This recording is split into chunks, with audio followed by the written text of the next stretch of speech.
Welcome back to Society Case Files. My name is Robert, and today I'm going to revisit a game that I absolutely loved at launch, but only got a lot better when they had a chance to cook it some more.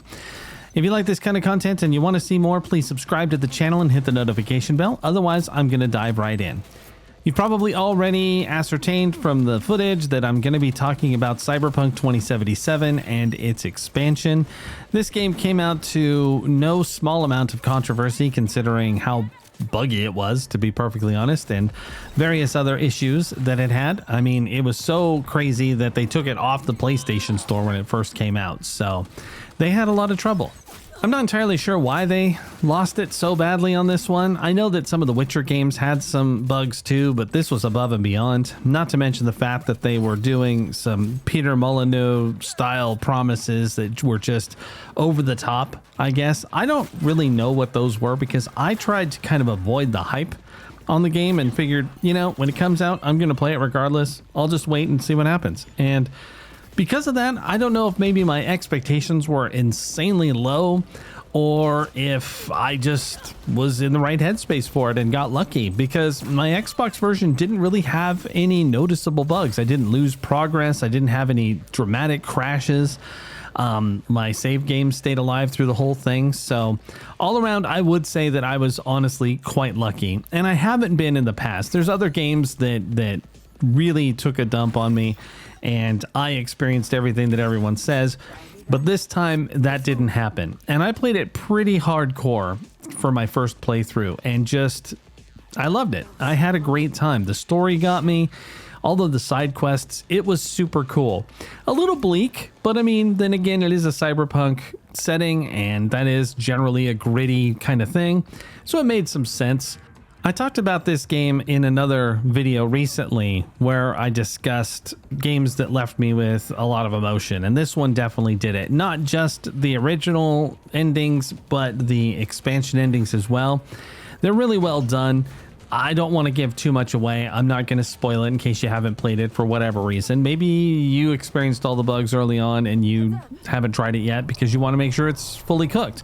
I can tell you that yes, it does seem to be fully cooked. It's really awesome, and with the expansion it does feel like a very complete game. There is so much to do that you could stay busy with it for a lot of time, and now with the expansion, I should say, it's very easy to get to the maximum level as well, whereas in the previous one you really did have to scrape through every side quest to get there. And I know that it may sound like I was suggesting that that's a hardship. It's not. There weren't too many quests that I found ultimately annoying.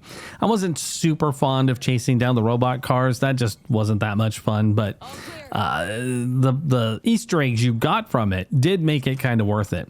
All around, though, I have to say that as far as role-playing games go, Cyberpunk for me is hands down one of the best.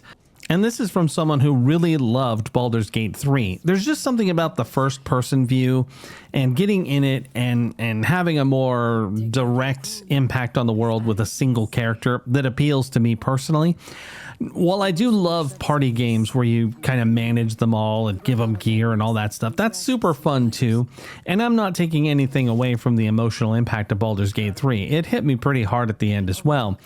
But there is something about it's just you, maybe a single companion depending on the mission. You're taking care of stuff and it's happening to you in real time. It's sort of the difference between reading a book in third person and one in first person. You kind of feel like you're there. And I think the immersion was really good in Cyberpunk. Obviously, their promises made it sound like you would practically be living in Night City, but you know, since we didn't get that, I think this is about the second best alternative. Some strange things about it that really struck me even when it first came out. The fact that you could choose your genitals. I have no idea why that was necessary or a thing. It's not like you saw them again. It was just a really strange addition to character creation that I still am not entirely sure what's going on with that. Even the crazy sex scenes in this are really, really, really tame. And I think The Witcher, honestly, was a little bit more hardcore when it came to the sexy stuff. System-wise, the first time I played through it on the Xbox, I went Street Samurai, where I was just full of cybernetics and shooting stuff and using melee weapons. as much armor as possible, that kind of thing. When I played it on the PC, I went for Netrunner, and it was almost easy mode. Those hacks were so powerful. They have nerfed them somewhat with the Phantom Liberty. It wasn't quite the I win button it was before. It's still ridiculously powerful though. And it's fun, but some people I've talked to have thought that it was a little bit too easy, because you can just hit someone and hide, and then, like, for instance, Contagion can hop to multiple people and mess them all up, and Cyber Psychosis can turn someone who's really powerful into a weapon that just goes absolutely berserk and kills half the bad guys, and you don't even have to use a gun. All around, I thought it was fun. It was neat to see those have such a profound impact on the world, but I do understand if you wanted more of a challenge in combat, then you probably want to shy away from those a little bit. Stick to the handgun, stick to the weapons, get up close and use your like weird cyber blades that come out of your arms, all that stuff. Now let's talk about Phantom Liberty for just a moment. The expansion is interesting because what I had hoped it would do is expand on the ending of the game. But I guess what would have had to happen at that point is they would have had to pick one of the endings as canon and then gone from there. However, the problem with doing that would be that in some cases, the ending wasn't necessarily a plausible ending. Plus, so many different things can happen between those endings that they would have had a lot to sort of factor in for the game. So by setting Phantom Liberty sort of in the middle of the game and allowing you to experience it before you would have gone and concluded the original campaign, gives you the chance to do something completely different and still have an impact on the world. And what was very interesting is that they added additional endings to the overall game with Phantom Liberty, and I thought that was really awesome. Plus, Idris Elba is amazing as that character. His portrayal of that spy inspired me, so that when we played a Cyberpunk tabletop game, I wanted to be a spy because he was just so cool.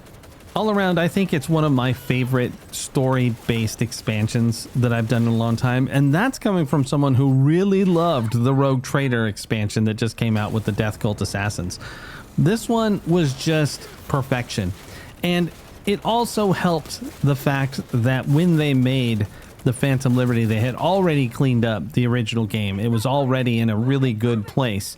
So when they finally released this expansion, there was some goodwill returned to the game because they finally delivered on a lot of the promises, or at least made it playable, so that when you got to start in on the expansion, you didn't experience the crazy trauma that we all saw at the very beginning.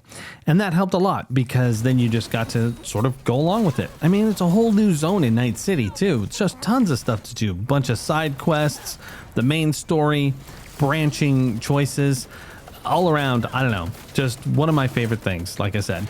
But what I find most interesting is that it really did make the game feel complete, and the ending they added was just knock me on my ass crazy. I couldn't even believe they went there, and it still bothered me for days after I finished it.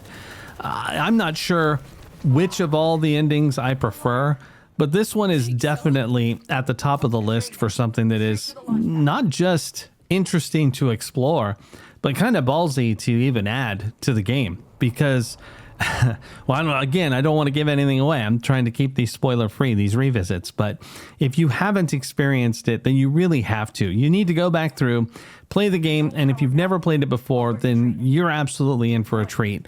Cyberpunk 2077 has been one of my favorite role-playing games that I've played in the last 20 years. And I've played a lot of games. This one just stands out. It's just going to stand out for a very long time. Funny enough, when this was about to come out, Vampire the Masquerade Bloodlines 2, there's a mouthful for you, it's almost like a Warhammer title, was about to come out as well. In fact, they were going to come out within a few weeks of each other, then Vampire got dramatically delayed. I was going to pick Vampire over Cyberpunk just because, well, if you've been on the channel, you know why. And so when it didn't come out, I jumped on Cyberpunk instead, of course, and the rest is history. But if any game had a chance of supplanting Cyberpunk as one of my favorite games, it would have been Vampire Bloodlines 2. Sadly, it's been passed around to so many developers and it's taken so much time. Even though it's still supposedly coming out, I can't say that I'm optimistic about what they're going to produce. I hope it's awesome, but I'm also realistic, and I know what a game that has been tossed around to different people ends up looking like. And oftentimes, without the original founders of the game, the people who pretty much built the foundation, driving it to the end, you end up with kind of a hacked up mess. I have no illusions that Vampire will be anything less than that. So I think that Cyberpunk is going to stay on top, even though the Vampire game had so many cool ideas. I can make a whole video complaining about the Vampire game or lamenting what it may or may not have been, but that's not fair. It's nowhere even close to out. They haven't made an announcement, so we'll wait on that. And for now, just hold Cyberpunk up as probably my favorite RPG for a very long time. Again, if you haven't played it, try it. And if you have tried it, go back and give it another shot. I think you'll have a great time. It's totally worth it. This was a revisit that I was absolutely thrilled to do. Anyway, what did you think of Cyberpunk? Is there a role-playing game you think is way better? Is there a game coming out in the future that you're excited about? Let me know in the comments. This is Robert with Society Case Files, signing off.